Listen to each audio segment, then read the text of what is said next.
अभी तक हम पढ़ चुके हैं जनरल इंट्रोडक्शन ऑफ धातु, रस धातु, रस धातु की उत्पत्ति कैसे होती है, रस धातु का संवहन कैसे होता है और रस धातु का स्थान क्या है, ये सब हम पढ़ चुके हैं। और रस संवहन बहुत इंपॉर्टेंट क्वेश्चन है जो एग्जाम में कई बार पूछा जाता है। अभी हम पढ़ेंगे रस धातु के कर्म, आपकी बॉडी में रस धातु क्या करता है। तो बेसिकली रस धातु क्या करता है, उसका ये श्लोक है, ध्यान से देखो। तो पहला श्लोक है रसाद रक्तम प्रजायते। रसाद रक्तम प्रजायते मतलब रस धातु से रक्त धातु की उत्पत्ति आपकी बॉडी के अंदर होती है। रस धातु इज द धातु which is responsible for formation of रक्त धातु। तो रसाद रक्तम प्रजायते, रस धातु से रक्त धातु की उत्पत्ति होती है। दूसरा फंक्शन है रसस्तुष्टि प्राणम रक्तम पुष्टिम च करोति। तो रसस्तुष्टि प्राणनम रक्तम पुष्टिम च करोति। तो तुष्टि, तुष्टि का मतलब क्या होता है, सेटिस्फैक्शन। तुष्टि का मतलब क्या होता है, सेटिस्फैक्शन। तो रसस्तुष्टि प्राणम, प्राणम का मतलब वाइटलाइजर, जो आपकी बॉडी को वाइटलाइजर, आपकी बॉडी को जीवन प्रदान करे, दैट इज प्राणम। रक्तम पुष्टिम च करोति, और रक्त धातु का नरिशमेंट। तो दो शब्द आए, एक तुष्टि और एक पुष्टि। तुष्टि का मतलब सेटिस्फैक्शन, पुष्टि का मतलब नरिशमेंट। इसका नरिशमेंट श्लोक में लिखा है रक्तम पुष्टि, रक्त धातु का नरिशमेंट। तो जो आपको सेंस ऑफ सेटिस्फैक्शन दे, प्राणम, प्राणम का मतलब वाइटलाइजर, जो आपके जीवन को, आपकी लाइफ को जीवन दे, और रक्त धातु का नरिशमेंट प्रोवाइड करे। तीसरा फंक्शन है रस निमित्त में स्थौल्यम काश्यम च। तो रस निमित्त में, निमित्त मतलब अधीन, निमित्त मतलब अधीन। तो रस निमित्त में स्थौल्यम काश्यम च। तो निमित्त का मतलब कारण है, किसका, स्थौल्यम का और काश्यम का। तो अगर कोई व्यक्ति ओबीज है तो वो भी रस धातु की वजह से होगा, और अगर कोई व्यक्ति दुबला पतला है, काश लीन है, तो वो भी रस धातु की वजह से होगा। तो आपकी बॉडी में ओबेसिटी और लीननेस दोनों ही रस धातु की वजह से आती है। ऑब्जेक्टिव क्वेश्चन है एग्जाम में, विच धातु रिस्पांसिबल फॉर ओबेसिटी, स्थौल्यम, आंसर उसका मेन नहीं है, उसका आंसर है रस धातु। विच धातु इज रिस्पांसिबल फॉर काश्यम, लीननेस, आंसर इज रस धातु। अगला फंक्शन हम देखेंगे रसात स्तन्यम स्त्रियाम रक्तम। तो रसात स्तन्यम, रस धातु से, रस धातु की जो उपधातु बताई गई है वो स्तन्य और आर्तक बताई गई है। स्तन और आर्तक, स्तन का मतलब ब्रेस्ट मिल्क, आर्तक का मतलब मेनोरेजिक फ्लूइड।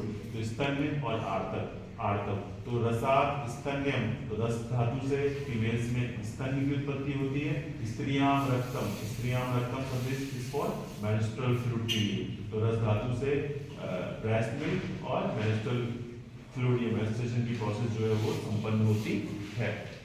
अगला फंक्शन बताया सा कृत्स्नम शरीरम अह तर्प्यति वर्धयति धार्यति याप्यति चादृष्ट हेतुकेन कर्मणा। तो रस धातु आपकी बॉडी में तर्पण करता है, वर्धन करता है, यापन करता है और धारण करता है। तो इन सब का मतलब क्या है, तर्पण का मतलब है नरिशमेंट, वर्धन का मतलब है डेवलपमेंट, धारण का मतलब है मेंटेनेंस। तर्पण का मतलब नरिशमेंट, वर्धन का मतलब डेवलपमेंट, और धारण का मतलब मेंटेनेंस। तो रस धातु आपकी बॉडी के तर्पण के लिए, वर्धन के लिए और धारण के लिए रिस्पॉन्सिबल है।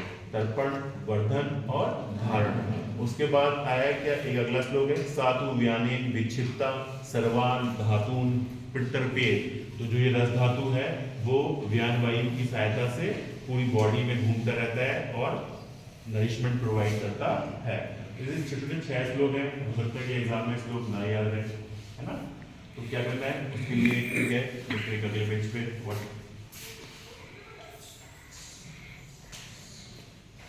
तो अगर वो नहीं भी याद रहते हैं श्लोक तो इसके वो टर्म्स याद रखने हैं, ठीक है। तो पहला टर्म है रक्तम प्रजायते। रक्तम प्रजायते, रक्तम प्रजायते का मतलब क्या है, रक्तम प्रजायते का मतलब है रेस्पॉन्सिबल फॉर फॉर्मेशन ऑफ रक्त धातु। अगर ये श्लोक याद रहे वेल एंड गुड, कोई बहुत अच्छी बात है। अगर श्लोक नहीं याद रहे तो संस्कृत के शब्द याद रखने हैं बस। संस्कृत के शब्द, उसका हिंदी या इंग्लिश मीनिंग।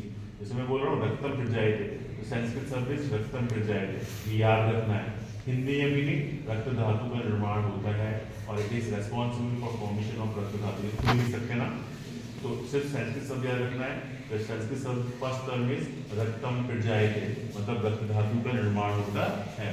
दूसरा शब्द है कि रसस्तुष्टि। तो रसस्तुष्टि मतलब रस धातु provide the feeling of satisfaction, आपको संतुष्टि आती है, आपको तुष्टि होती है। तो रसस्तुष्टि रसस तुष्टि मतलब फीलिंग ऑफ सेटिस्फेक्शन। तीसरा टर्म है प्राणम। प्राणम का मतलब हैप्पीनेस, प्राणम का मतलब हैप्पीनेस, तो दैट इज। उसके बाद आया शरीर पुष्टि, पुष्टि का मतलब नरिशमेंट ऑफ द बॉडी। उसके बाद आया रक्त पुष्टि, that is the nourishment of रक्त धातु। उसके बाद आया निमित्त एव स्थौल्यम, that is responsible for obesity. उसके बाद आया निमित्त एव काश्यम, that is responsible for leanness. उसके बाद आया शरीर तर्प्यति, that is responsible for nourishment of the body. उसके बाद आया शरीर वर्ध्यति, responsible for development of the body.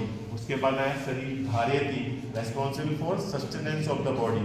उसके बाद आया शरीर याप्यति, तो याप्यति का मतलब कि आपकी बॉडी में जो बढ़े हुए चीजें हैं उनको घटाना और जो घटी हुई चीजें हैं उनको बढ़ाना। देन सर्वान धातून प्रतर्पेत, सर्वान धातून प्रतर्पेत मतलब सभी धातुओं को नरिशमेंट प्रोवाइड करता है। उसके बाद आया रसात स्तन्यम स्त्रियाम, तो फीमेल्स में जो है वो ब्रेस्ट मिल्क के बनाने के लिए रेस्पॉन्सिबल है। उसके बाद आया रसात स्तन्यम रक्तम, रसात स्त्रियाम रक्तम, तो फीमेल में जो मेंस्ट्रुअल फ्लूइड है उसके बनाने के लिए रेस्पॉन्सिबल है। तो अगर श्लोक याद होते हैं, दो शब्द के श्लोक हैं, वेल एंड गुड। अगर श्लोक नहीं याद होते हैं, टोटल ये 14 संस्कृत के शब्द हैं जो मैंने बताए, टोटल 14। इन 14 का इंग्लिश से हिंदी में याद नहीं करना है, संस्कृत शब्द याद करने हैं। क्या याद करने हैं? संस्कृत शब्द। एक बार फिर से रिवाइज करता हूँ। तो पहला है रक्तम प्रजायते, रक्तम प्रजायते। दूसरा है रसस तुष्टि, रसस तुष्टि। तीसरा है प्राणम, क्या है? प्राणम। चौथा है शरीर पुष्टि, कौन सा है? शरीर पुष्टि। पांचवा है रक्तम पुष्टि, रक्तम पुष्टि। छठा है निमित्त एव स्थौल्यम, निमित्त एव स्थौल्यम। सातवां है निमित्त एव काश्यम। आठवां है शरीर तर्प्यति। नेक्स्ट है शरीर वर्ध्यति। नेक्स्ट है शरीर धारयति। नेक्स्ट है शरीर याप्यति। नेक्स्ट है सर्वान धातून प्रतर्पेत, सर्वान धातून प्रतर्पेत। नेक्स्ट है रसात स्तन्यम स्त्रियाम। नेक्स्ट है रसात स्त्रियाम रक्तम। तो ये 14 शब्द हैं संस्कृत के। इन संस्कृत के 14 शब्द का इंग्लिश मीनिंग और Hindi meaning in whatever language you are comfortable you can write, but Sanskrit सब जरूर लिखने हैं। एग्जाम में क्वेश्चन आएगा रस धातु के कर्म बताइए, तो सिर्फ इतने से काम नहीं चलेगा, रसात रक्तम फिर जाएंगे। तो अगर श्लोक आते हैं आपको बहुत अच्छे से तो आपने श्लोक लिख दिए। श्लोक लिखने के बाद भी that can be summarise in the following ways. Number 1 जो मैंने ये 14 शब्द बताए हैं, एक एक शब्द लिखना है ब्लैक पेन से, उसका ब्लू पेन से हिंदी और English meaning whatever language you are comfortable वो उस लैंग्वेज में उसका मीनिंग साथ में लिखना है, ठीक है। तो रस धातु के फंक्शन बहुत इंपॉर्टेंट है, एग्जाम में बहुत बार क्वेश्चन पूछा गया है। रस धातु के कर्म बताइए, तो ये 14 संस्कृत शब्द सबको याद होना चाहिए। समझ आ गया? कोई डाउट है इसमें? है? आगे चलिए। हाँ, नेक्स्ट आया रस धातु का प्रमाण। रस धातु का प्रमाण, तो रस धातु जो है आपकी बॉडी में कैसे मेजर कर सकते हैं? तो आयुर्वेद पहले लीटर या बोलते थे नहीं, मिलीलीटर, सेंटीमीटर, डेसीलीटर, तो पहले तो बस एक था, एक बाल्टी, एक मग्गा, या जो आयुर्वेद में यूनिट दी गई है। तो एक यूनिट है that is Anjali, that is Anjali. Anjali क्या होता है? दोनों हाथों को आपस में मिला लो, जितना इसमें फ्लूइड आएगा that is 1 Anjali, that is 1 Anjali. तो आयुर्वेद में बताया गया है कि रस धातु का जो प्रमाण है दैट इज 9 अंजलि है। कितना है? 9 अंजलि, 9 अंजलि। तो आपकी बॉडी में रस धातु का प्रमाण, इंपॉर्टेंट क्वेश्चन है, एग्जाम में ऑब्जेक्टिव क्वेश्चन आएगा, मल्टीपल चॉइस क्वेश्चन।